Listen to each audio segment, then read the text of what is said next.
예, 안녕하세요. 검찰 출신 이승재 법무사입니다.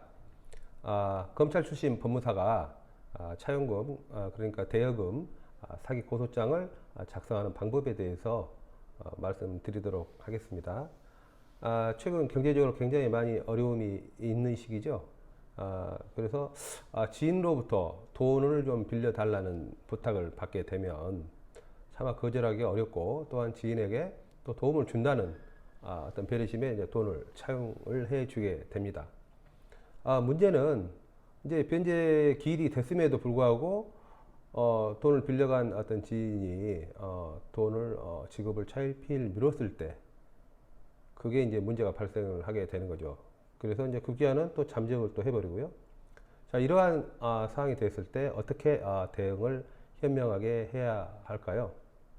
자, 검찰 출신 이승재 법무사가 차용금, 대여금을 받기 위해서는 어떻게 사기 고소장을 작성하고, 또 그 이후에 어떻게 대처해야 하는지에 대해서 말씀을 드리고자 합니다. 많은 도움이 되시기 바랍니다. 일단 차용금 사기는요, 단순하게 말씀드리자면은 돈을 빌려간 사람이 지급 기일까지 돈을 갚지 않아서 생기는 어떤 분쟁이 되겠죠. 다만 사기죄가 되기 위해서는 그 행위가 범죄에 해당이 돼야 됩니다. 이를 범죄의 성립 요건이라고 하는데요. 사기죄가 성립하려면 어떠한 요건을 필요로 할까요? 결론은 기망과 편취의 범위입니다. 자, 그러면은 기망에 대해서 한번 살펴보도록 하겠습니다. 자, 대법원에서는 기망에 대해서 재산상의 거래 관계에 있어서 서로 지켜야 할 신의와 성실의 의무를 저버리는 모든 적극적 또는 소극적 행위를 말한다라고 판시하고 있습니다. 반드시 법률 행위의 중요 부분에 관한 허위 표시임을 요하지 않고요, 상대방을 착오에 빠지게 하여 행위자가 희망하는 재산적 처분 행위를 하도록 하기 위한 판단의 기초가 되는 사실에 관한 것이면 충분하다고 보고 있습니다.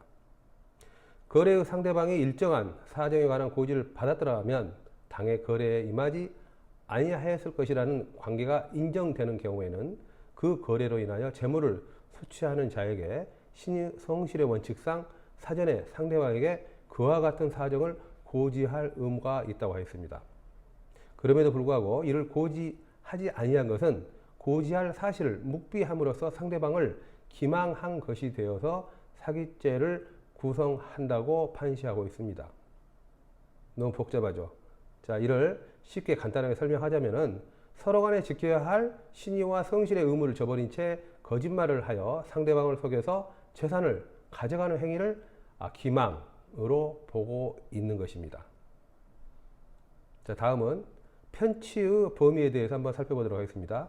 자, 대법원에서는 피고인이 확실한 변제 의사가 없거나 또는 차용 시 약속한 변제 기일 내에 변제할 능력이 없음에도 불구하고 변제할 것처럼 가장하여 금원을 차용한 경우에는 편취의 범위를 인정할 수 있다고 하였습니다. 사기죄의 주관적 구성 요건인 편취의 범위의 전부는 피고인이 자백하지 아니하는 한 범행 전후 피고인의 재력, 환경, 범행의 내용, 거래의 이행 과정, 피해자의 관계 등과 같은 객관적인 사정을 종합적으로 판단해야 한다고 판시하고 있습니다. 결국 사기죄의 성립 여부는 차용 당시를 기준으로 판단해야 하므로 피고인이 차용 당시 변제할 의사나 능력이 있었다면 그 후에 변제를 거부한다고 하더라도 형사상 사기죄가 되지 아니하고 민사상 채무 불이행에 불과하다는 것입니다. 자, 그러면 검찰 출신 법무사의 고소장 작성 방법에 대해서 말씀드리도록 하겠습니다. 자, 고소장은 복잡하게 길게 나열하는 것보다는 일목요연하게 작성이 되어야 되는 것인데요.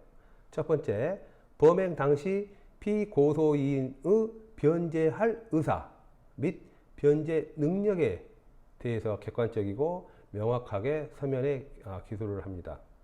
두 번째, 지급 기일까지 변제하지 못하게 된 경위를 구체적으로 기술해서 피고소인이 고소인을 의도적으로 속이려고 접근한 사실에 대해서 특정합니다. 마지막으로 고소 담당 수사관이 고소장만 봐도 바로 피고소인의 사기 범행을 인지해서 수사할 수 있도록 일목요연하게 범죄 일시, 장소, 범행 방법 등에 대해서 기술합니다. 자, 그러면은 우리 고소인께서 고소 이후에 취할 사항입니다. 피고소인에 대해서 경찰에서 수사한 후에 죄가 인정되므로 검찰에 송치한 후 검찰에서 법원에 기소를 했을 경우에요. 고소인은 관할 형사법원에 형사배상명령 신청을 하게 되면요. 법원은 유죄 판결의 선고와 동시에 배상명령을 하게 됩니다. 통상적으로 고소인은 추후에 민사소송을 또 따로 해서 피해에게 변제를 받으려고 하는데요. 평균적으로 약 6개월 정도의 기일이 소요되고 또 절차 또한 만만치 않습니다.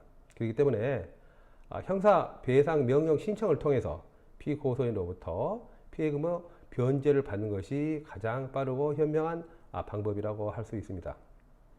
자, 이러한 제도를 통해서 피고소인으로부터 받지 못한 금원을 신속하게 회수해야 할 것입니다. 자, 도움이 되셨나요? 예, 구체적인 상담은 검찰 출신 이승재 법무사가 직접 하고 있습니다.